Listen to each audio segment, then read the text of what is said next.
കൃഷ്ണ ഗുരുവായൂരപ്പ.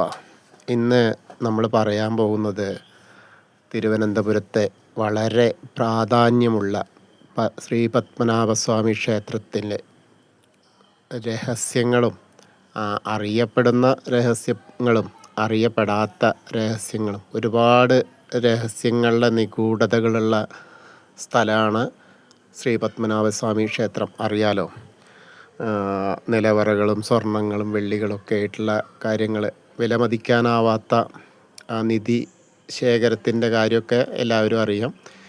അതുപോലെ അവിടെ വളരെ പ്രാധാന്യമുള്ള തന്നെ നിധി സൂക്ഷിപ്പിൻ്റെയും അതുപോലെ മറ്റ് തൊഴുന്നതിൻ്റെയും ഒക്കെ ആയിട്ടുള്ള കാര്യങ്ങളെക്കുറിച്ചാണ് ഞാനിന്ന് ഈ വീഡിയോയിലൂടെ നിങ്ങളോട് വിശദീകരിക്കുന്നത്. എനിക്ക് കിട്ടിയ അറിവുകളാണ്. അത് വളരെ പ്രാധാന്യം അർഹിക്കുന്ന ക്ഷേത്രമാണ്. അനന്തൻ ആദിശേഷൻ്റെ പുറത്ത് മഹാലക്ഷ്മിയോടൊപ്പം ശയിക്കുന്ന സാക്ഷാൽ മഹാവിഷ്ണു ഭഗവാനാണ് ഇവിടുത്തെ പ്രധാന പ്രതിഷ്ഠ. ഉപപ്രതിഷ്ഠകളായിട്ട് തെക്കേടത്ത് നരസിംഹമൂർത്തി, തിരുവമ്പാടി ശ്രീകൃഷ്ണസ്വാമി, അതേപോലെ തുല്യ പ്രാധാന്യമാണ് ഇവർക്കും. ക്ഷേത്രത്തിന് ചുറ്റുമുള്ള കോട്ടമതിലിൻ്റെ കിഴക്കേ കോട്ടയുടെ വാതിലിന് അഭിമുഖമാണ് ക്ഷേത്രത്തിൻ്റെ പ്രധാന ഗോപുരം സ്ഥിതി ചെയ്യുന്നത്. ദ്രാവിഡ ശൈലിയിൽ നിർമ്മിച്ച ക്ഷേത്രത്തിൻ്റെ ഈ പ്രധാന ഗോപുരം തിരുവനന്തപുരം നഗരത്തിൻ്റെ മുഖമുദ്രകളാണ്. ശ്രീ പത്മനാഭസ്വാമി ക്ഷേത്രം വിഷ്ണു ഭക്തനായിരുന്ന തിരുവിതാംകൂർ രാജാവ് അനീഴം തിരുനാൾ മാർത്താണ്ഡവർമ്മ രാജ്യം ഭഗവാന് സമർപ്പിച്ച രേഖകളാണ് തൃപ്പടിദാനം എന്നറിയപ്പെടുന്നത്. അദ്ദേഹത്തിലൂടെ അതിനുശേഷമാണ് ശ്രീ പത്മനാഭൻ്റെ ഇത്രയും പ്രശസ്തമായ കാര്യങ്ങളായിട്ട് വന്നിട്ടുള്ളത്. പിന്നെ അവിടുന്ന് അതിനുശേഷം തിരുവിതാംകൂർ രാജ്യത്തിലെ ഭരണാധികാരികളൊക്കെ ശ്രീ പത്മനാഭദാസന്മാർ എന്നാണ് അറിയപ്പെട്ടിരുന്നത്. പ്രശസ്തരായ ആഴ്വാർമാർ പാടിപ്പുകഴ്ത്തിയ 108 ദിവ്യദേശങ്ങളിലൊന്നാണ് ഈ ക്ഷേത്രം. ഉപദേവതകളായിട്ട് ഗണപതി, ധർമ്മശാസ്താവ്, ശ്രീരാമൻ, സീതാദേവി, ലക്ഷ്മണൻ, ഹനുമാൻ, വിഷക്സേനൻ, അശ്വത്ഥമാവ്, വേദവ്യാസൻ എന്നിവർക്കും പ്രതിഷ്ഠകളുണ്ട്. മീനമാസത്തിലെ രോഹിണി കൊടി കയറിയും തുലാമാസത്തിലെ തിരുവോണം ആറാട്ടായും 10 ദിവസം വീതം നീണ്ടു നിൽക്കുന്ന 2 ഉത്സവങ്ങളാണ് ക്ഷേത്രത്തിലെ പ്രധാന ആണ്ടുവിശേഷങ്ങൾ. കൂടാതെ ചിങ്ങമാസത്തിലെ അഷ്ടമി രോഹിണി, തിരുവോണം, വിഷു, വൈകുണ്ഠ ഏകാദശി, മകരസംക്രാന്തി, വൈശാഖ പുണ്യമാസം, കർക്കട സംക്രാന്തി തുടങ്ങിയവയും പ്രധാനപ്പെട്ട ദിവസങ്ങളാണ്.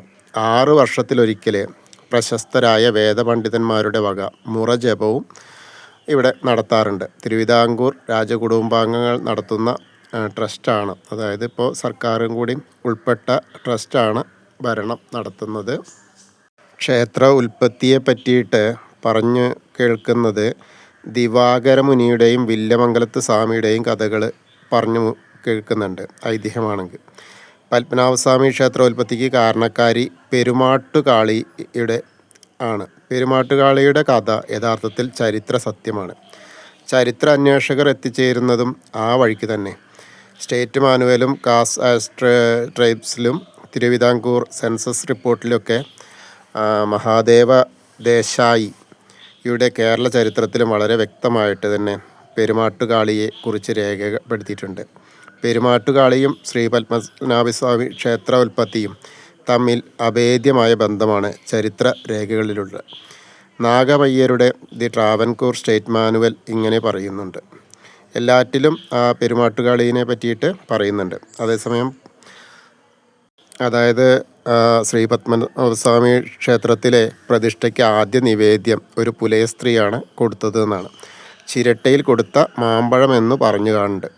പക്ഷെ മാമ്പഴം അല്ല, പുത്തരിക്കണ്ടത്ത് വിളഞ്ഞു കിടന്ന നെല്ലരി കൈക്കുത്തിൽ വെച്ച് ഞെരടി തൊലിച്ച് പകുതി തൊലിഞ്ഞതും പകുതി തൊലിയാത്തതുമായ നെല്ലരിയാണ് ഒരു കണ്ണൻ ചിരട്ടയിൽ വെച്ച് ആദ്യ നിവേദ്യമായി പെരുമാട്ടുകാളി ശ്രീ പത്മനാഭന് സമർപ്പിച്ചത് എന്നാണ് പറയപ്പെടുന്നത്. ആ ചിരട്ടയ്ക്ക് പകരം ഇന്ന് സ്വർണ്ണ ചിരട്ടയിലാണ് നിവേദ്യം അർപ്പിച്ചു പോരുന്നത്.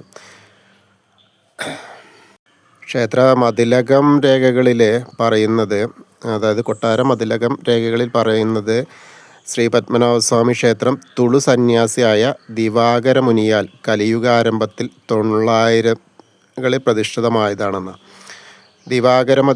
മുനി വിഷ്ണുപദം പ്രാപിക്കുന്നതിനായി കഠിന തപസ് അനുഷ്ഠിക്കുകയും തപസ്സിൽ സന്തുഷ്ടനായ ഭഗവാൻ മഹാവിഷ്ണു ബാലരൂപത്തിൽ പ്രത്യക്ഷപ്പെടുകയും ആ ശിശുവിനെ കണ്ട് മുനി സന്തുഷ്ടനായി തൻ്റെ പൂജാവേളയിൽ ആ ദിവ്യകുമാരൻ്റെ ദർശനം തനിക്ക് നിത്യവും ലഭ്യമാണെന്ന് മുനി പ്രാർത്ഥിച്ചു. തന്നോട് അപ്രിയമായി പ്രവർത്തിക്കുന്നത് വരെ താൻ ഉണ്ടാകുമെന്ന് ബാലൻ സമ്മതിക്കുകയും ചെയ്തു. പലപ്പോഴും മുനിയുടെ മുന്നിൽ ബാലൻ വികൃതി പ്രകടിപ്പിക്കുമായിരുന്നു. ക്രമേണ അത് അനിയന്ത്രിതമായി. മുനി ധ്യാനനിരതരായിക്കവേ മഹാവിഷ്ണുവിൻ്റെ പ്രതീകമായി പൂജിച്ചിരുന്ന സാളഗ്രാമം ബാലൻ വായ്ക്കുള്ളിലാക്കി. സാളഗ്രാമം അശുദ്ധമാക്കിയതിൽ രോഷാകുലനായ മുനി ഇടതു കൈകൊണ്ട് ബാലനെ തള്ളിമാറ്റി. കുണ്ഠിതപ്പെട്ട ബാലൻ ഇനി എന്നെ കാണണമെങ്കിൽ അനന്തങ്കാട്ടിൽ വരണം എന്നുരുവിട്ട് അപ്രത്യക്ഷമായി എന്നാണ് ഐതിഹ്യം. ഇതേ കാര്യം തന്നെ നമ്മൾ വില്വമംഗലത്തിൻ്റെ കാര്യത്തിലും പറയുന്നുണ്ട്. അപ്പോൾ ആരാണ് എന്നറിയില്ല. കാരണം വില്വമംഗലം കൈപ്പുറം കൊണ്ടങ്ങ് എന്നെ തട്ടി നീക്കി എന്ന് പറഞ്ഞിട്ടാണ് ഇനി എന്നെ കാണാൻ അനന്തങ്കാട്ടിൽ വരണം എന്ന് പറയുന്നുണ്ട്. അങ്ങനെയാണ് ആ രണ്ട് കാര്യങ്ങളുള്ളത് ഐതിഹ്യത്തിൻ്റെ. വില്വമംഗലത്തിൻ്റെ കഥയിൽ അദ്ദേഹം ശംഖാഭിഷേകം നടത്തുകയായിരുന്നു. ആ സമയത്ത് ഭഗവാൻ വന്ന അദ്ദേഹത്തിൻ്റെ കണ്ണുകൾ പൊത്തിപ്പിടിച്ചു. ദേഷ്യം വന്ന വില്വമംഗലം ഇതിനെതിരെ പറഞ്ഞപ്പോൾ ഭഗവാൻ അനന്തങ്കാട്ടിലേക്ക് പോയിന്ന്. അനന്തങ്കാട് എവിടെയാണെന്നറിയാതെ വില്വമംഗലം അവിടെ നിറഞ്ഞു നടന്നു തിരുവനന്തപുരത്ത് വന്നിട്ടേ. അതിനിടയിൽ തൃപ്രയാർ എത്തിയപ്പോൾ ഭഗവാൻ അത് ശുചീന്ദ്രം സ്ഥാണുമലയ പെരുമാളുടെ ജടയാണെന്ന് അദ്ദേഹത്തിന് പറഞ്ഞു. ദിവാകര മുനിയാണോ വില്വമംഗലമാണോ എന്ന് വിഭിന്നാഭിപ്രായം ഉണ്ടെങ്കിലും ഒരു പുലയസ്ത്രീയുടെ സാന്നിധ്യം രണ്ട് കഥകളിലും പറയുന്നുണ്ട്. അപ്പോൾ അങ്ങനെ അതായത് ആ പുലയസ്ത്രീ തൻ്റെ വികൃതിയായ കുഞ്ഞിനെ ശാസിക്കുന്നത് കാണാൻ ഇട വന്നു ഇവർ. വില്വമംഗലമായാലും ദിവാകര മുനിയാണെങ്കിലും നമ്മളൊക്കെ കേട്ടത് വില്വമംഗലത്തിൻ്റെ കാര്യമാണ്. അപ്പോൾ അദ്ദേഹം തന്നെയാണെന്ന് നമുക്ക് പറയാം. അങ്ങനെ ഞാൻ നിന്നെ അനന്തങ്കാട്ടിലേക്ക് വലിച്ചെറിയുമെന്ന് പറഞ്ഞു. എന്നാൽ സ്ത്രീയുടെ വാക്കുകൾ കേട്ടിട്ട് മുനി പുലയസ്ത്രീയും കൂട്ടി അനന്തങ്കാട്ടിലേക്ക് പോകുന്നതും അവിടെ അനന്തശയനത്തിൽ ലക്ഷ്മി സമേതനായി സാക്ഷാൽ ശ്രീ പത്മനാഭൻ പള്ളി കൊള്ളുന്ന ദർശനം ലഭിക്കുകയും ചെയ്തു. മുനി പിന്നീട് ദിവ്യ ദർശനത്തിനായി അവിടെ തപസ്സനുഷ്ഠിച്ചു. അധികം വൈകിയില്ല. അവിടെ ഉണ്ടായിരുന്ന വൻ വൃക്ഷം കടപുഴകി വീഴുകയും മഹാവിഷ്ണു അനന്തശായിയായി മുനിക്ക് മുന്നിൽ പ്രത്യക്ഷപ്പെടുകയും ചെയ്തു.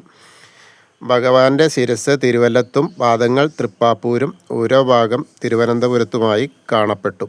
ഇന്ന് 3 ക്ഷേത്രങ്ങൾക്കുണ്ട്. പക്ഷേ അതിനെ ചുരുക്കി തരാൻ വേണ്ടിയിട്ട് വീണ്ടും ആ മുനി തൻ്റെ കൈവശമുണ്ടായിരുന്ന യോഗദണ്ഡിൻ്റെ 3 ഇരട്ടി നീളമായി ഭഗവത് സ്വരൂപം ദർശിക്കാനാകണമെന്ന് പ്രാർത്ഥിച്ചു. ആ പ്രാർത്ഥന ഫലിച്ചതിനാൽ ഇന്ന് കാണുന്ന രൂപത്തിൽ ദർശനം കിട്ടിയെന്ന ഐതിഹ്യം. മുനി ഭക്തിയാദരപൂർവ്വം ഭഗവാനെ വന്ദിക്കുകയും പൂജാതി കർമ്മങ്ങൾ ആരംഭിക്കുകയും ചെയ്തു. അതുപോലെ ബി നിലവറയും ബലരാമനൊക്കെ ആയിട്ടുള്ള ഒരു കണക്ഷൻ ഉള്ള പോലെ പറയുന്നുണ്ട്. അതായത് ഭാരതവർഷം മുഴുവൻ പ്രദക്ഷിണമായിട്ട് സഞ്ചരിച്ച തീർത്ഥസ്നാനം ചെയ്തതായി ശ്രീമദ് ഭാഗവതത്തിലുണ്ടല്ലോ. ദശമസ്കന്ധം 79-18.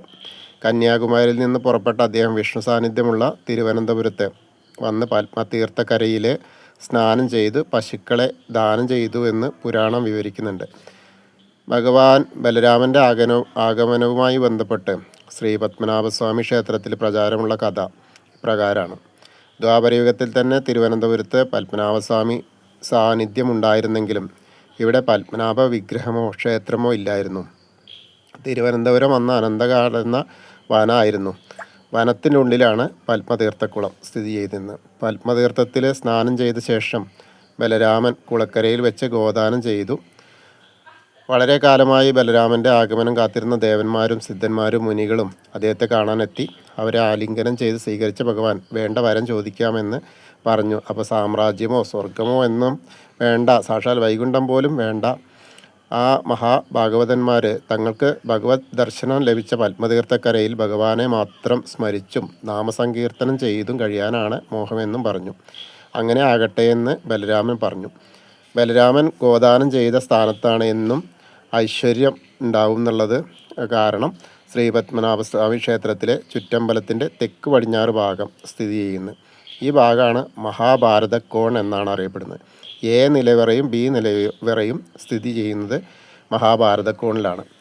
അപ്പോൾ അവതാര പുരുഷൻ ഗോദാനം ചെയ്ത സ്ഥലത്ത് ഐശ്വര്യം എന്നും ഉണ്ടാവും എന്നുള്ളതുകൊണ്ടാണ് അവിടെ ഇത്രയും എന്താ പറയുക ദാനം ഉണ്ടായത് എന്നാണ് വിശ്വസിച്ച് പോരുന്നത്. ബി നിലവറ അടിയിൽ ശ്രീപത്മസ്വാമിയുടെ ചൈതന്യപുഷ്ടിക്കായി പരാശക്തി സ്വരൂപമായ ശ്രീചക്രം സ്ഥാപിച്ചിട്ടുണ്ട് എന്നാണ്. ആദിശേഷ പാർഷദന്മാരായ നാഗങ്ങൾ ഈ നിലവറയ്ക്കുള്ളിൽ ഉണ്ടെന്ന് പറയപ്പെടുന്നു. കൂടാതെ കാഞ്ഞിരോട്ട് യക്ഷിയമ്മ, തെക്കേടത്ത് നരസിംഹ സ്വാമി അങ്ങനെയൊക്കെ ഉണ്ടെന്നാണ്. അതിൻ്റെ കഥ നമുക്ക് അതിലേക്ക് കുറച്ച് കൂട്ടി പറയാം. അങ്ങനെയാണ് അവിടുത്തെ ബി നിലവറ തുറക്കാൻ പാടില്ലെന്നാണ് വിശ്വാസമെങ്കിലും അതിനു മുന്നിൽ അതിലേക്ക് നയിക്കുന്ന ഒരു അറയുണ്ട്. ഈ അറയിൽ വെള്ളിക്കട്ടികൾ, വെള്ളിക്കുടങ്ങൾ ഉൾപ്പെടെ പല അമൂല്യ വസ്തുക്കളും സൂക്ഷിച്ചിട്ടുണ്ട്. ഈ അറ 1931 ശ്രീ ചിത്തിര തിരുനാൾ മഹാരാജാവിൻ്റെ കൽപ്പന അനുസരിച്ച് തുറന്നിട്ടുണ്ട് എന്നാണ് അവരുടെ മതിലകം രേഖകളിൽ പറയപ്പെടുന്നത്. പത്മനാഭസ്വാമി ക്ഷേത്രത്തിൻ്റെ ശില്പി വൈരമുത്തുവാണ്. ആ വൈരമുത്തുവിൻ്റെയും ഭാര്യയുടെയും മകനുള്ള ആ ഒരു പ്രതിമ നമ്മൾ വരുന്ന, അതായത് ആ കയറി വരുന്ന ഗോപുരത്തിൻ്റെ തൊട്ടടുത്ത് തന്നെ കാണാം. പിന്നെ വേറെ എന്താ വെച്ചാൽ രണ്ടാമത്തെ ഒരു കാര്യം വളരെ പ്രത്യേകത ഉള്ളത് തന്നെയാണ്. കാരണം 365 തൂണുകളാണ്. അപ്പോൾ 365 തൂണുകളും വെച്ചു. ആ കാൽ തൂണ് അവിടെ ഇപ്പോഴും വെക്കാതെ, അതായത് ആ അമ്പലത്തിന് തൂണുകളാക്കാത്ത വെച്ചിട്ടുണ്ട്. ഈ 365 എന്ന് പറഞ്ഞാൽ നമ്മുടെ ഒരു വർഷത്തെ അതും കൂടി കണക്ക് കൂട്ടിയിട്ടാണ്, കണക്കും കൂടി ഉൾപ്പെടുത്തിയിട്ടാണ് ആ ശില്പചാതുരി ഉണ്ടായിരുന്നത് എന്നുള്ളത് ഈ വൈരമുത്തുവിൻ്റെ ഒരു പ്രത്യേകത തന്നെയാണ്. അതുപോലെ അതൊക്കെ കഴിഞ്ഞിട്ടും അദ്ദേഹത്തിന് മനസ്സിൽ, അതായത് ഇത് തൃപ്തിയാവുന്നില്ല. ആ തൃപ്തിയാവാത്ത കാരണം അദ്ദേഹം അവിടെ സപ്തസ്വരങ്ങൾ, അതായത് അവിടെ ഉണ്ടാക്കിയ വേറൊരു മണ്ഡപം, ആ മണ്ഡപത്തിൽ സപ്തസ്വരങ്ങൾ ഉള്ള തൂണുകൾ സൃഷ്ടിച്ചു. ആ തൂണുകളിൽ തൊട്ട് കഴിഞ്ഞാൽ സപ്തസ്വരങ്ങളായിട്ട് നമുക്ക് കേൾക്കാൻ കഴിയും. അത് അവിടെ ഇപ്പോൾ എല്ലാവർക്കും പ്രവേശനമില്ല. അതായത് സഹസ്രനാമം, മഹാവിഷ്ണുവിൻ്റെ സഹസ്രനാമം ചെല്ലാനൊക്കെ ആയിട്ട് കുറച്ച് പേർക്ക് അതിന് ഉള്ളിലേക്ക് പ്രവേശനമുണ്ട്. അപ്പോൾ അവിടെ ചെന്ന് കഴിഞ്ഞാൽ അത് നമുക്ക് നല്ലൊരു അറിവ് തന്നെയാണ്. വളരെ പ്രാധാന്യം അർഹിക്കുന്ന തൂണുകളാണ് സപ്തസ്വര മണ്ഡപം. അവിടെ അതുപോലെ തന്നെ മനുഷ്യ ശരീരത്തിലെ നവദ്വാരങ്ങൾ, അതുപോലെ തന്നെയാണ് ആ ക്ഷേത്രത്തിന് 9 വാതിലുകളാണുള്ളത്. അതും വളരെ പ്രാധാന്യം അർഹിക്കുന്നതാണ്. കാരണം മനുഷ്യ ശരീരത്തിലെ നവദ്വാരങ്ങൾക്ക് പോലെ, അപ്പോൾ ഒരു മനുഷ്യ ശരീരം എങ്ങനെയാണോ അതായിട്ടാണ് ശ്രീ പത്മനാഭസ്വാമീനെ പറ്റിയിട്ട് അവിടെ പ്രതിഷ്ഠയിൽ ആ ക്ഷേത്രത്തിലേക്ക് വന്നിട്ടുള്ളത്. അതുപോലെ മറ്റൊരു കാര്യം നമുക്ക് അവിടെ ചെല്ലുമ്പോൾ പെട്ടെന്ന് ശ്രദ്ധിക്കപ്പെടാത്തതാണ്. പക്ഷേ നമ്മൾ അത് ശ്രദ്ധിച്ചു കഴിഞ്ഞാൽ അതിൻ്റെ കാര്യങ്ങൾ മനസ്സിലാവും. അതെന്താ വെച്ചാൽ ശീവേലി സമയത്തൊക്കെ, അതായത് രാജാവിൻ്റെ ഏറ്റവും പ്രാധാന്യമായിരുന്ന ഒരാൾ, ആനവാലിബൻ എന്നാണ് അദ്ദേഹത്തിനെ പറയുക. അപ്പോൾ അദ്ദേഹം ഈ ശീവേലി സമയത്തും മറ്റ് സമയത്തൊക്കെ ഭക്തരെയും, അതായത് പെട്ടെന്ന് നടക്കണം, ശീവേലി പെട്ടെന്ന് കൊണ്ടുപോകണം, അതിൻ്റെ വഴി തടസ്സങ്ങളോ മാർഗ തടസ്സങ്ങളോ ഒക്കെ ഉണ്ടാകുമ്പോൾ അവരെയൊക്കെ ശകാരിക്കും, പെട്ടെന്നായില്ലെങ്കിലൊക്കെ. അങ്ങനെ ശകാരിച്ച് ഇദ്ദേഹത്തിനൊരു ദിവസം പശ്ചാത്താപം തോന്നി. അപ്പോൾ അങ്ങനെ ആ അടിയിൽ തറ വിരിക്കുന്ന സമയത്ത് ആൾ പറഞ്ഞു, എൻ്റെ ഫോട്ടോ, അതായത് എന്നെപ്പോലെ ഒരു ശില്പം കൊത്തിയിട്ട് അതിലൂടെ നമ്മളെ ശ്രീ പത്മനാഭസ്വാമിയെ കാണാൻ വരുന്ന ഭക്തർ എന്നെ ചവിട്ടി വേണം അകത്ത് പോകാൻ, അപ്പോൾ അങ്ങനെ എൻ്റെ പാപങ്ങൾ തീരും. അത് കേട്ട രാജാവ് പറഞ്ഞു, എന്നാൽ ഒരു കാര്യം ചെയ്യൂ, എൻ്റെയും കൂടി ശില്പം അങ്ങനെ വെക്കൂ. നമ്മൾ 2 പേരുമാണല്ലോ ഇപ്പോൾ ഇങ്ങനെ ഇവരെ നമ്മൾ ശകാരിച്ചിട്ടുള്ളത്. അപ്പോൾ അതിന് പ്രായശ്ചിത്തമായിട്ട് നമ്മളെ എല്ലാവരും, വരുന്ന എല്ലാ ഭക്തരും നമ്മളെ ചവിട്ടി വേണം അകത്തേക്ക് പോകാൻ. ഇന്നും അത് കാണാവുന്ന കാര്യമാണ്. അത് വളരെ ഒരു പ്രാധാന്യം അർഹിക്കുന്ന കാര്യമാണ്. കിഴക്കേ നടയിൽ തന്നെ കയറി വരുന്ന സ്ഥലത്ത് തന്നെയാണ്. അതുപോലെ തൊട്ട് മുൻപിലായിട്ട് ഹനുമാൻ്റെ ദീർഘകായ പ്രതിമ ഉണ്ട്. ആ പ്രതിമ എന്ന് പറഞ്ഞാൽ ശരിക്കും പറഞ്ഞാൽ ജീവനുള്ളത് എന്ന് തന്നെ പറയാം. അതിൻ്റെ മുകളിൽ വെണ്ണ കൊണ്ടാണ് അതിനെ പൊതിയും. ആ ഹനുമാനെ പൊതിഞ്ഞു കഴിഞ്ഞാൽ അതിൻ്റെ അപ്പുറത്തൊക്കെ എന്താ പറയുക, ദീപം കൊണ്ട് കത്തിക്കും. ദീപം കൊണ്ട് കത്തിച്ചാലൊന്നും ഈ വെണ്ണ ഉരുകില്ല. അപ്പോൾ ആ വെണ്ണ ഉരുകാത്തത് ഒരു വളരെ വലിയ സത്യമായിട്ടിരിക്കുന്നു. കാരണം അതിൻ്റെ പറയുന്നത് എങ്ങനെയെന്ന് വെച്ചാൽ രണ്ടഭിപ്രായം പറയുന്നുണ്ടെങ്കിലും അഗസ്ത്യൻ്റെ ഒരു അതായത് അഗസ്ത്യൻ സമാധിയായ സ്ഥലമാണ് അതിൻ്റെ താഴെ എന്നാണ്. മറ്റൊരു കാര്യം പറയണത് ബി നിലവറയിൽ അഗസ്ത്യൻ്റെ സമാധിയാണെന്ന് പറയുന്നു. പക്ഷേ എന്തായാലും ഈ ഹനുമാൻ സ്വാമിയുടെ ആ വെണ്ണ ഉരുകാത്തത്, വെണ്ണ ഇങ്ങനെ കെട്ടി കംപ്ലീറ്റ് ഫുള്ളായിട്ട് അവർ വെണ്ണ കൊണ്ട് ഇങ്ങനെ ഹനുമാൻ സ്വാമിയെ അലങ്കരിക്കും. ആ വെണ്ണ ഒരിക്കലും ഉരുകില്ല എന്നുള്ളത് ഇന്നും കാണാവുന്ന ഒരു നേർക്കാഴ്ചയാണ്. അതൊരു അത്യത്ഭുതം തന്നെയാണ്. അപ്പോൾ ഇനി അവിടെ ചെല്ലുന്ന ആളുകളൊക്കെ അതൊക്കെ ശ്രദ്ധിക്കുക. ഈ ആനവാലിബനെയും അതുപോലെ ഹനുമാൻ സ്വാമിനെയും ഒക്കെ ശ്രദ്ധിക്കുക. അതിൻ്റെ തൊട്ടടുത്ത് തന്നെ നമ്മൾ ആ ശില്പിയുടെ ശില്പചാരുത അറിയിക്കുന്ന ഒരു കാര്യമുണ്ട്. ഒരു സ്ഥാലപഞ്ചിക അതുപോലെയുള്ള ഒരു എന്താ പറയുക ഒരു വ്യാളി, ഒരു ഡ്രാഗൺ അഥവാ വ്യാളി, ആ വ്യാളിയുടെ വായയുടെ ഉള്ളിൽ അതായത് കല്ലിൻ്റെ ഇതിലുണ്ടാക്കിയതാണ് ആ ഒരു പന്ത്. ആ പന്ത് തിരിച്ചെടുക്കാൻ കഴിയില്ല. അതിങ്ങോട്ട് അതിൻ്റെ ഉള്ളിൽ എങ്ങനെ വന്നു എന്നുള്ളത് അതൊരു വിസ്മയമായിട്ട് തന്നെ കാണാവുന്ന കാര്യമാണ്. അതൊരിക്കലും നമ്മൾ കൈയിട്ട് അതൊക്കെ എടുക്കാൻ ശ്രമിക്കാം, പക്ഷേ എടുക്കാൻ കിട്ടില്ല. അതുപോലെ രാജാവും പരിവാരങ്ങളും, രാജാവിന് മാത്രം വരാനായിട്ടുള്ള സ്ഥലം, ഒരു വാതിൽ ഒക്കെ ഉണ്ട്. അവിടെ അതിന് ചെമ്പകത്തറ എന്ന് പറയും. ആ ചെമ്പകത്തറയുടെ മുൻവശത്തായിട്ട് ദശാവതാര വിഗ്രഹങ്ങൾ കൊത്തിയിട്ടുള്ള തൂണുകളാണ്. അതുപോലെ തന്നെ ആ മതിലിൻ്റെ മുകളിൽ നോക്കിയാൽ നമ്മുടെ കുബേരസ്വാമിയുടെ ഒരു കൊത്തി വെച്ചിട്ടുണ്ട്. അതുപോലെ വിഗ്രഹത്തിന് സ്വയം ഭാരം കൂടും, ദിവസവും ഭാരം കൂടുന്ന വിഗ്രഹമാണ്. അതുപോലെ പിന്നെ നമ്മളെല്ലാവരും കേട്ടിട്ടുള്ള ബി നിലവറ എന്ന് പറഞ്ഞാൽ അവർ കല്ലറ എന്നാണ് പറയുക. അത് കല്ലുകൊണ്ടുണ്ടാക്കിയ അറയാവുകൊണ്ടാണ് കല്ലറ എന്ന് പറയുന്നത് ആണ്. അതായത് മുനിമാരും പിന്നെ ദേവകളൊക്കെ സമ്മേളിക്കുന്ന ആ ഒരു സ്ഥലമാണ് ബി നിലവറ എന്ന് പറയുന്നു. ശ്രീചക്രം സ്ഥാപിച്ചിട്ടുണ്ട്, അതുകൊണ്ടാണ് ഇത്രയും ഐശ്വര്യം അവിടെയെന്ന്. അതിലും പല കാര്യങ്ങളും പറയുന്നു. പാമ്പുകളാണ് കാവൽ, നാഗങ്ങൾ കാവൽ എന്ന്. അതിലേക്കൊക്കെ ഏറ്റവും കൂടുതൽ തെക്കേടത്ത് നരസിംഹമൂർത്തിയാണ്. ആ നരസിംഹമൂർത്തിയുടെ ഒരു കാഴ്ച എങ്ങനെയാണെന്ന് വെച്ചാൽ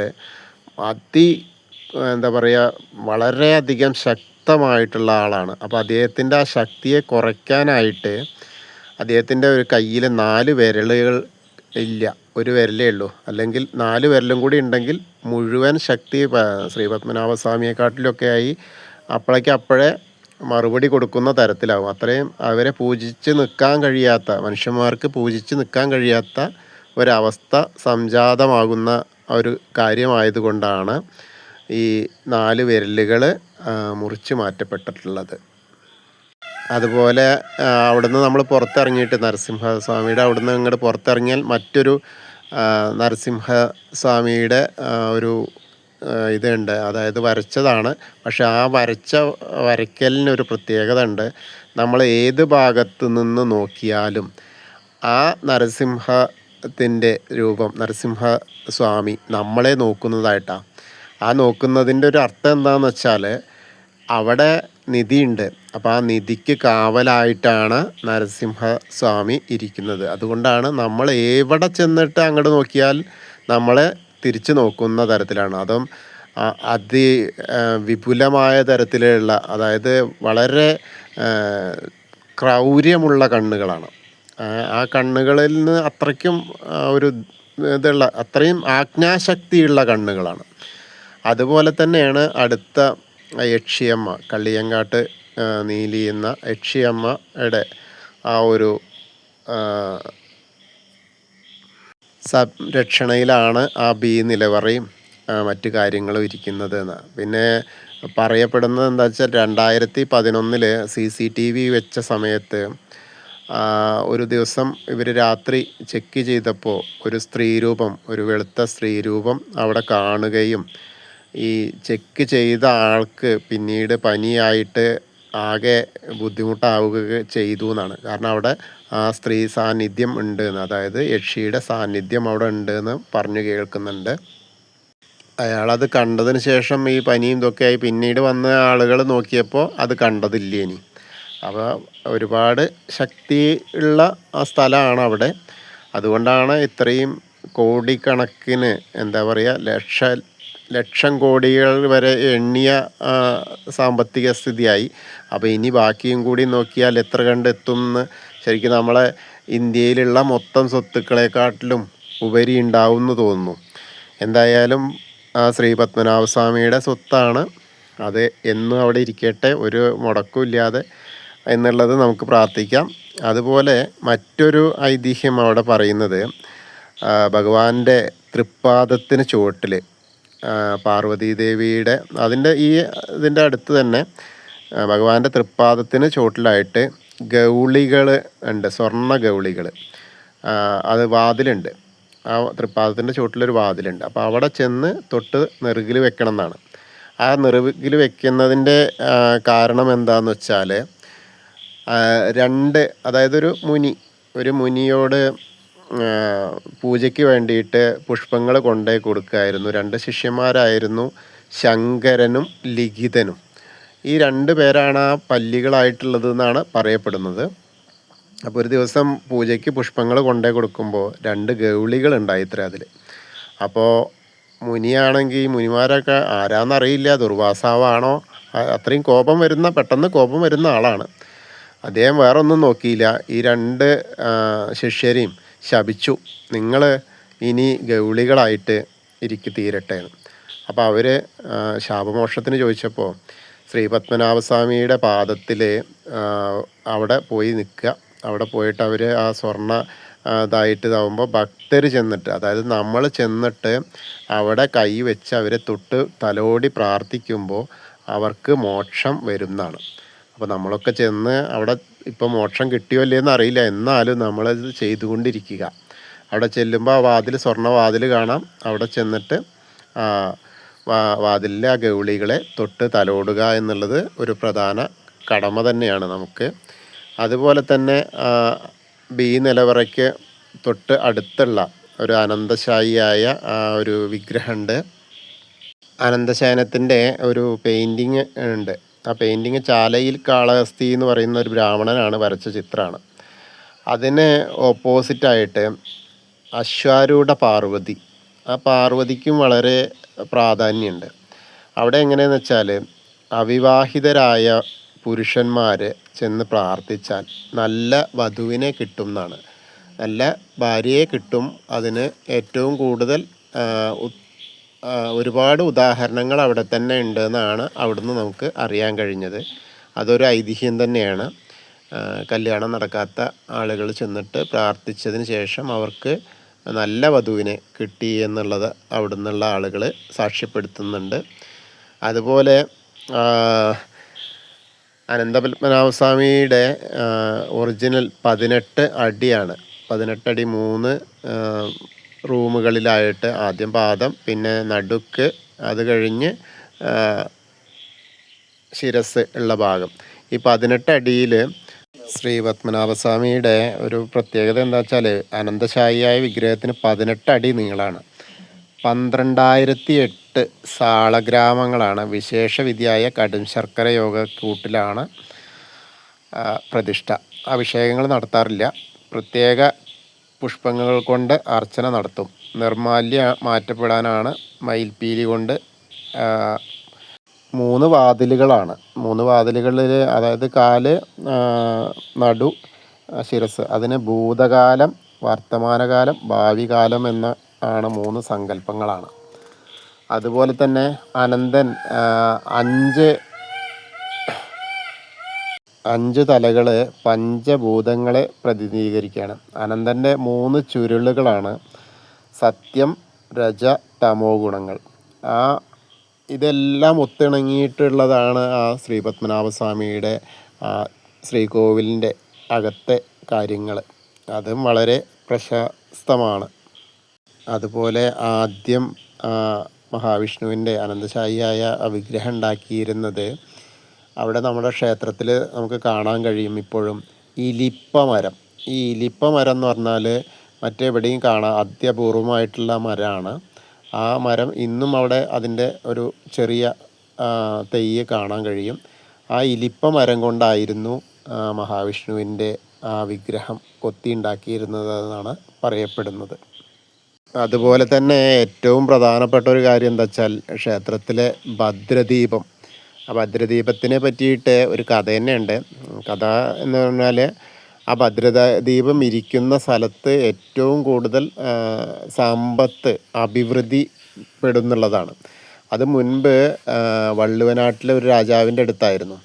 അപ്പോൾ അത് കാരണമാണ് അവർക്ക് എന്നും ഉയർച്ച ആയിരുന്നു. അപ്പോൾ അത് കൊണ്ടുവരാൻ വേണ്ടിയിട്ട് തിരുവനന്തപുരത്തു നിന്നുള്ള ഒരാൾ പോയി. ഒരു വളരെ പ്രധാനപ്പെട്ട ഒരാൾ പോയി.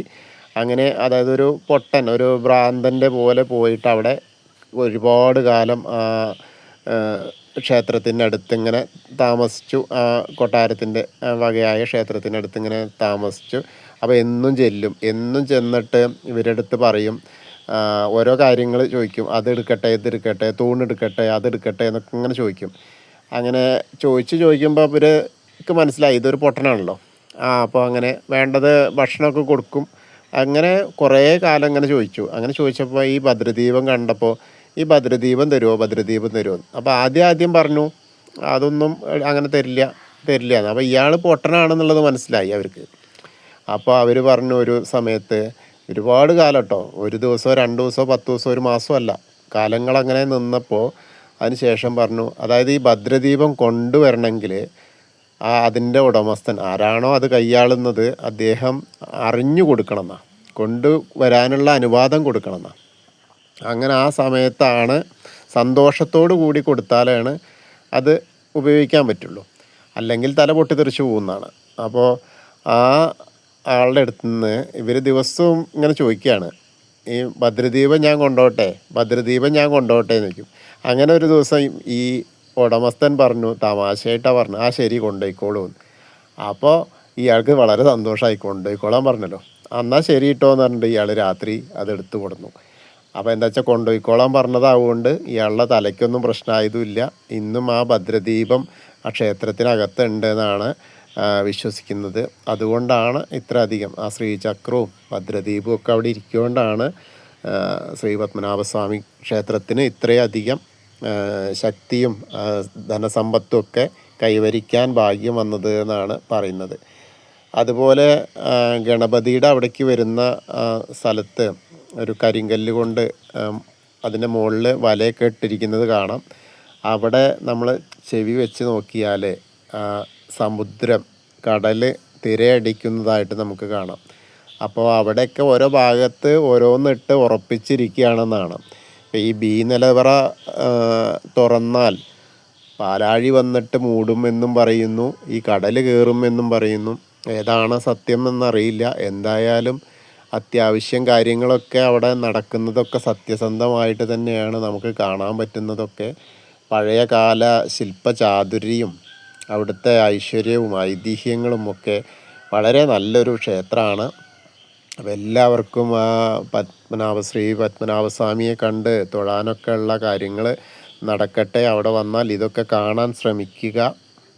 ക്ഷേത്രത്തിലെ ദർശന സമയം എന്ന് പറഞ്ഞാൽ അതിരാവിലെ 3:30 മുതൽ ഉച്ചയ്ക്ക് 12 മണി വരെ, അതുപോലെ വൈകുന്നേരം 5 മണി മുതൽ രാത്രി 8:30 വരെയാണ്.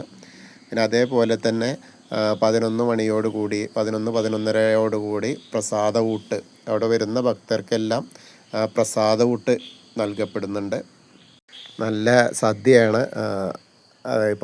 പാൽപ്പായസം അടക്കമുള്ള 3 കൂട്ടോ 4 കൂട്ടോ വിഭവങ്ങളും 2 കറികളും മോരുകറി സാമ്പാറും ഒക്കെ ഉൾപ്പെട്ട നല്ല സദ്യയാണ് അവിടെ ലഭിക്കുക. അതുപോലെ പത്മതീർത്ഥ കുളമാണ്. അത് കിഴക്കേക്കോട്ടയ്ക്കകത്തെ പുണ്യതീർത്ഥമാണ്. ശരിക്കും പറഞ്ഞാൽ പത്മനാഭസ്വാമി ക്ഷേത്രത്തിന് കിഴക്ക് ഭാഗത്തായിട്ട് വിസ്തൃതമായിട്ടുള്ള മനോഹരമായ അന്തരീക്ഷത്തിലാണ്. കേരളത്തിലെ തന്നെ ഏറ്റവും വലിയ ക്ഷേത്രക്കുളത്തിലൊന്നാണ് പത്മതീർത്ഥക്കുളം. ഇതിൻ്റെ 4 ഭാഗവും ഗതകാല പ്രൗഢി വിളിച്ചോതുന്ന ധാരാളം കെട്ടിടങ്ങളുണ്ട്. വളരെ മനോഹരമായ പത്മതീർത്ഥക്കാര ഹനുമാനുണ്ട്, നവഗ്രഹ ക്ഷേത്രമുണ്ട്, ശിവപാർവതി ക്ഷേത്രമൊക്കെ അവിടെ ഉണ്ട്. അതുപോലെ തന്നെ അനന്തൻകാട്, അത് ഈ ശ്രീകോവിലിൻ്റെ, അതായത് ശ്രീ പത്മനാഭസ്വാമി ക്ഷേത്രത്തിന് തൊട്ട് പുറകിലായിട്ട് അനന്തൻകാട് എന്നുള്ള ആ നാഗക്ഷേത്രമുണ്ട്. അതും വളരെ പ്രാധാന്യം അർഹിക്കുന്നതാണ്. ശ്രീ പത്മനാഭസ്വാമിയെ കാണാൻ പോകുന്നവർ അവിടെയും കൂടി പോയിട്ട് ദർശനം നടത്തുന്നത് ഏറ്റവും നല്ലതാണ്. കാരണം എന്താ വെച്ചാൽ അനന്തൻ്റെ ആ ഒരു ഐതിഹ്യ പെരുമ അവിടെ തന്നെയാണ്. അതായിരുന്നു അനന്തൻകാട് എന്നാണ് പറയപ്പെടുന്നത്. കിഴക്കോട്ട് ദർശനമായിട്ടാണ് ക്ഷേത്രമുള്ളത്. ഭഗവാൻ ഇരിക്കുന്നതും അങ്ങനെ തന്നെയാണ്. ആ അനന്തശായിയായ ചിത്രം തന്നെ ഇന്ത്യയിലെ തന്നെ ഏറ്റവും വലിയ ചിത്രമാണ്. 2 കൊടിമരം ഉണ്ടെങ്കിലും ബലിക്കൽ പുരകളില്ല. അത് വലിയൊരു കാര്യമാണ്. ശ്രീകോവിൽ ദീർഘചതുരാകൃതിയിലാണ്.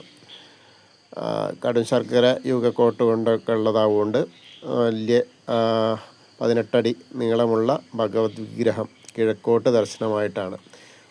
ഒരു അരികത്ത് ഭൂമിദേവിയും മറ്റൊരു അരികത്ത് ലക്ഷ്മി ദേവിയുണ്ട്. തഞ്ചാവൂർ മാതൃകയിലാണ് 100 അടിയോളം ഉയരത്തിലെ 7 നിലകളിലായിട്ടാണ് 7 കിളിവാതിലുകളോടും മുകളിൽ 7 സ്വർണ്ണ താഴിക കുടങ്ങളോടും കൂടി കൃഷ്ണശില ഉപയോഗിച്ചാണ് ക്ഷേത്രത്തിൻ്റെ കിഴക്കേ ഗോപുരം. അതാണ് നമ്മളൊക്കെ കാണുന്ന ഏറ്റവും പ്രാധാന്യമുള്ള ഗോപുരം. മറ്റ് ഗോപുരങ്ങളൊക്കെ സാധാരണ കാണുന്ന കേരളീയ ശൈലിയിൽ 2 നിലകളോട് കൂടി നിർമ്മിച്ചിരിക്കുന്നുണ്ട്. ഈ ഒരു പ്രധാനം എന്താ വെച്ചാൽ ഒരു ദിവസം ഗോപുരത്തിൻ്റെ നടുക്കിലൂടെ വരുന്ന ആദിത്യൻ്റെ സൂര്യൻ്റെ കിരണങ്ങൾ ഭഗവാന്റെ മേനിയിൽ മുഖത്ത് എത്തുമെന്നുള്ളത് അതിവിശേഷമായ ഒരു കാര്യമാണ്. അതുപോലെ ചുറ്റമ്പലത്തിൽ വളരെ വിസ്തൃതി കൂടിയതാണ്. അതിൻ്റെ ഒത്ത നടുക്കായിട്ട് ശ്രീകോവിൽ ക്ഷേത്രത്തിൽ പ്രശസ്തമായ ഒറ്റക്കൽ മണ്ഡപം ഇവിടെയാണ്. പുറത്ത് വിളക്കുമാടങ്ങളൊക്കെ കാണാം. തെക്ക് കിഴക്കായി തിടപ്പള്ളിയുണ്ട്. അതുപോലെ തന്നെ അഭിഷേകം ചെയ്യാൻ പറ്റാത്തതായത് കാരണം അഭിഷേകം ചെയ്ത ഈ ശർക്കരക്കൂട്ട് അലിഞ്ഞു പോകും. അപ്പോൾ അത് കാരണം മറ്റൊരു വിഗ്രഹം കൂടി അവിടെ സ്ഥാപിച്ചിട്ടുണ്ട്. ഈ വിഗ്രഹത്തിലാണ് അഭിഷേകം നടക്കുക. ഭഗവത് രൂപം 3 ഭാഗങ്ങളായി മാത്രമേ നമുക്ക് ദർശിക്കാൻ കഴിയൂ. വലത് കൈയിൽ ചിന്മുദ്രയോട് കൂടിയിട്ട് അനന്തൻ്റെ തൽപ്പത്തിന് സമീപം തൂക്കിയിട്ടിരിക്കുന്നു. അതിന് താഴെ ശിവലിംഗ പ്രതിഷ്ഠ. ശ്രീ മഹാദേവനെ നിത്യവും പൂജിക്കുന്നതായി സങ്കല്പം. അനന്തൻ്റെ പത്തി കൊണ്ട് ഭഗവാന്റെ മൂർധാവ് മൂടിയിരിക്കുന്നുണ്ട്. ശ്രീ പത്മനാഭൻ്റെ നാഭിയിൽ നിന്നും പുറപ്പെടുന്ന താമരയിൽ ചതുർമുഖനായ ബ്രഹ്മാവിൻ്റെ രൂപമുണ്ട്. ഒരേ ശ്രീകോവിൽ ത്രിമൂർത്തികളുടെ ബ്രഹ്മാവ് വിഷ്ണു ശിവൻ സാന്നിധ്യം ഈ ദേവാലയത്തിൻ്റെ പ്രത്യേകതയാണ്. ഋഷിവര്യന്മാരുടെ കല്ലിൽ വാർത്ത രൂപങ്ങളുണ്ട് അതിൻ്റെ പുറകിലായിട്ട്. ഭഗവാന്റെ മാരണത്തിന് അടുത്തായിട്ടാണ് വിഷ്ണു പത്നിയും സമ്പത്തിൻ്റെ ഉടമയായ ലക്ഷ്മിയൊക്കെ ഇരിക്കുന്നത്. കടും ശർക്കര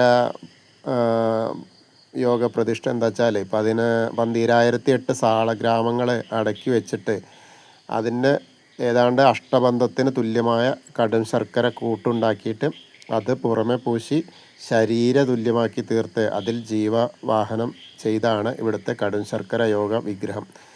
കടും ശർക്കര യോഗമായതിനാലാണ് മൂലബിംബത്തിൽ അഭിഷേകം പതിവില്ല.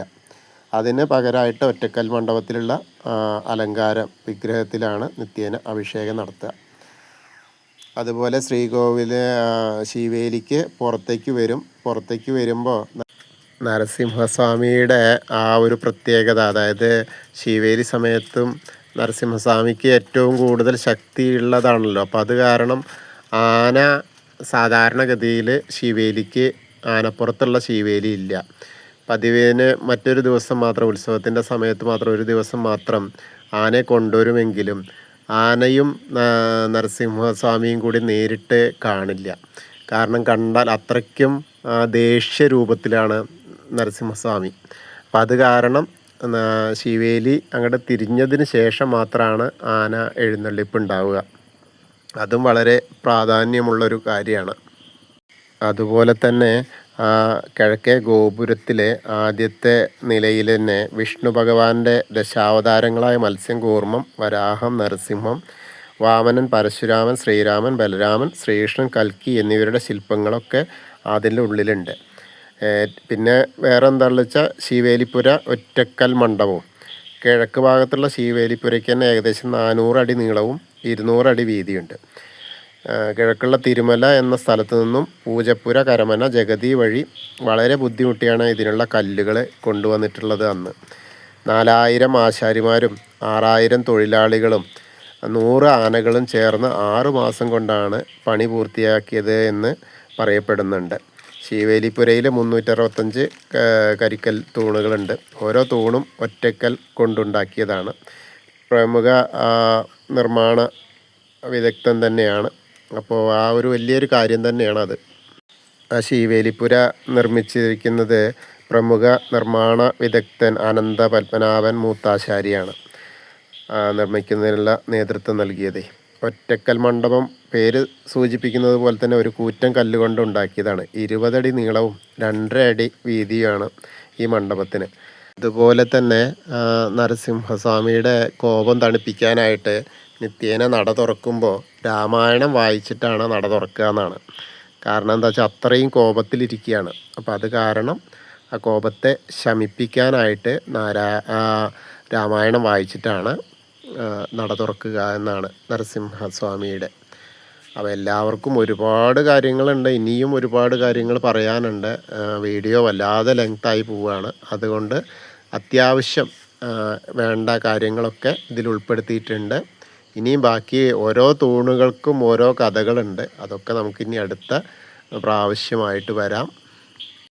എത്ര തന്നെ പറഞ്ഞാലും തീരാത്ത അത്രയും കഥകൾ അവിടെ ഉണ്ട്, ഐതിഹ്യങ്ങളും തൂണുകളുടെയും അതുപോലെ മുകളിലുള്ള ശില്പങ്ങളുടെയും ഒക്കെ. അത് നമുക്ക് ഇനി അടുത്തൊരു വീഡിയോയായിട്ട് മുന്നോട്ട് വരാം. അപ്പോൾ എല്ലാവരും ഇനി ശ്രീ പത്മനാഭസ്വാമിയെ കാണാൻ പോകുമ്പോൾ ഇതൊക്കെ ഒന്ന് ശ്രദ്ധിക്കുക. അതൊക്കെ കാണാനും എല്ലാ അനുഗ്രഹം ഉണ്ടാവട്ടെ. ശ്രീ പത്മനാഭസ്വാമിയുടെ അനുഗ്രഹം ഉണ്ടാവട്ടെ. ഹരേ കൃഷ്ണ. ഗുരുവായൂരപ്പാ ശരണം.